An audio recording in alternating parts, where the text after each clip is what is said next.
Hi, my friends. I'm kind of excited this evening because I'm going to go to a China Moon Festival at a local church. It's one of the festivals they have. I need to learn. I'm going to read up more about it so I have a better understanding, because it's been appropriate for me to understand that when I'm coming to this festival. So I'm going to read more about what it means, stuff like this. Now, this is actually, so this church that's holding it, it's a Jesus Christ church, stuff like that. They said they open to multinational, multicultural church that says that they're Jesus Christ church. Okay.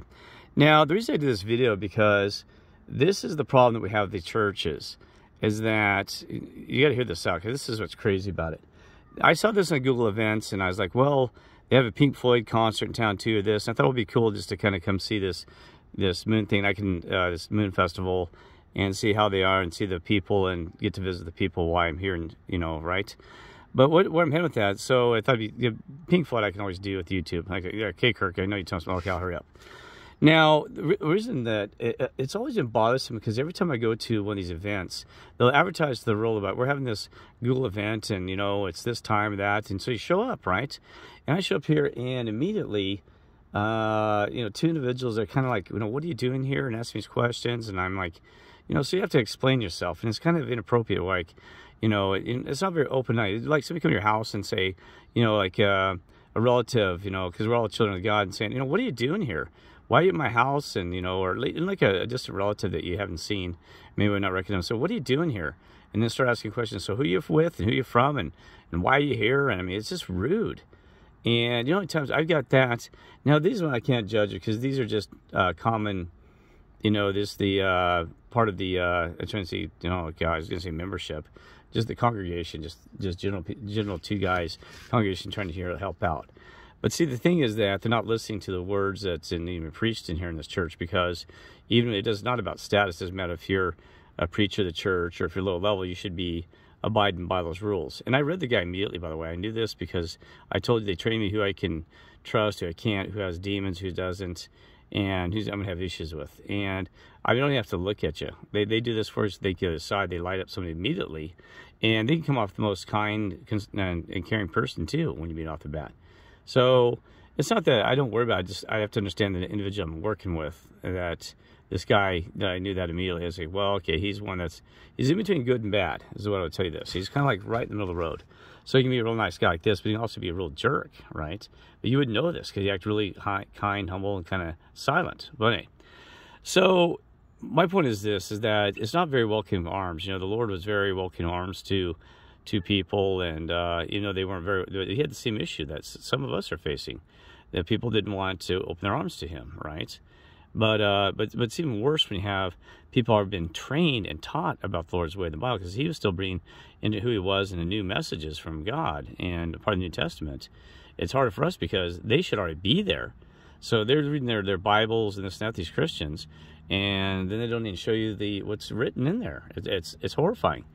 And like I said, how many times, like in this, always my first thought when I even come here, I'm like, when I show up, are they going to be, closed door, closed-minded with me, and be kind of negative? Well, my first experience right off the bat was, this guy's negative, right?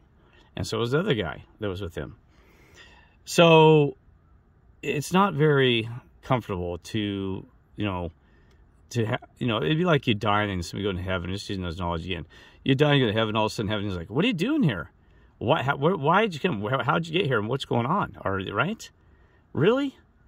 Because it's supposed to be heaven on earth here, and you're supposed to be behaving the same. So, and I know this world, people are always, it's like, it's just prodding. It's just wrong. And like I said, it's not. I've had it with preachers and pastors. I've actually been third-degree burned and grilled by preaching pastors at different festivals or ceremonies or activities. The only time that tends to be more open is on Christmas, because people tend to be more open-minded, and they're not used to seeing different people and different strangers. I get that you got a little community, you got a little church, and it's like your little family here, but you got to be a family with the world, right? And so I understand that, but especially when it comes from preachers and pastors that have treated me rotten, right? I mean, like, it's like, why do you never tell people to come here? And I even had a church, just no offense, that was Ethiopian back east. And they had never, I showed up there, and oh my goodness, I came with they had some Ethiopian festival, and man, I tell you, it was weird, because they're taught about Jesus, the Lord, this and that. But finally one guy just said, You know, because I kept getting uncomfortable. I mean, they're accepting me in, but it's like they half accepting me. Keep an eye on. They were watching the whole time, like I was some kind of problem, right? And so one of the guys that was the leader there finally came to me and said, you know, we're just not used to having white people around on our thing. Well, maybe you should advertise, you know, more about getting them in there. You know, it tells me that you're kind of being racist. Why not trying to open up your doors more? And I know sometimes, you know, the white people maybe don't want to show up there. But even that fact is like, why aren't you reaching out more to the white community? Because they don't want to be honest with you. And now I understand that because, you know, it's hard to trust people with different cultures and backgrounds and things like this. But, you know, that's how they were. And we got to a point even, I'm not kidding you, this is a true story, that I was having a great time with them and having a great meal. And then, you know, they're showing me their ceremonies, got great, did nothing wrong whatsoever, just really a pleasant time with them, right? Near the end, they come chasing me down my car, and I was about to leave. About 30 minutes later, I said, can I help you? And they said, yeah. They said, one of the little girls that was like 5 or 6 has gone missing, and so we're trying to find her. And they were pointing like me, like I'd taken her. I'm like, what? And I said, well, I haven't seen her. I said, I'm about to leave. And I said, they're acting really weird, like, you know, looking at me, looking at my vehicle, and they're still scouting around. And they're just asking me these questions, and I mean, oh, it was weird. Like 4 or 5 of them just grilling me like I'd taken it. Like, so what do I do? I just shoved it in my pocket. You know, see the car in the trunk. I mean, it was weird. And then because they're in the playground, she said. I said, where was she last? She said she's over by the playground, and she was with other children. And they said we can't find her. Well, so about 5 minutes passes. So I sit in my car, and they walked away from me. And then I went walking back towards the church.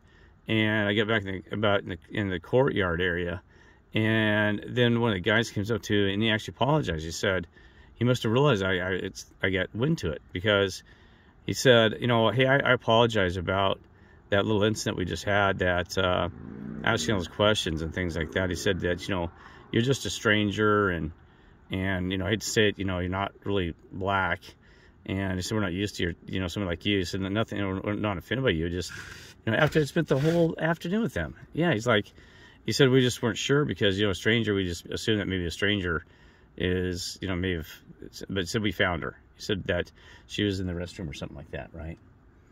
So those are the things that you're going to run into, and it is disappointing. I mean, wow. Now, I understand the society, it's rough out there, you know what I mean? That, you know, everything's stolen from me, there's things like that, and everybody's got everything close to just. That's why we got to fix this. That is why we got to remove this evil from this earth, because right there, you can't even go to church without, you know, being eyeballed and stressed. And I've seen people within churches be really nasty witches and using the church to glorify themselves and create evil. You know, they even feel the church. I mean, the beast system is in those churches.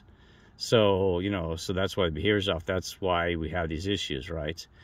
So anyway, not to go on about it, but you know, so pray that I have a good evening here. I know we will, because see, what we get is what we receive. So my initial taste of this is like, oh, you gotta be kidding me. So that's why I always have to make sure I say the right thing, that I'm being monitored. They said they're watching Mormon Church years ago. They said they're watching every footstep I was taking. They said we got you on camera, and we're watching every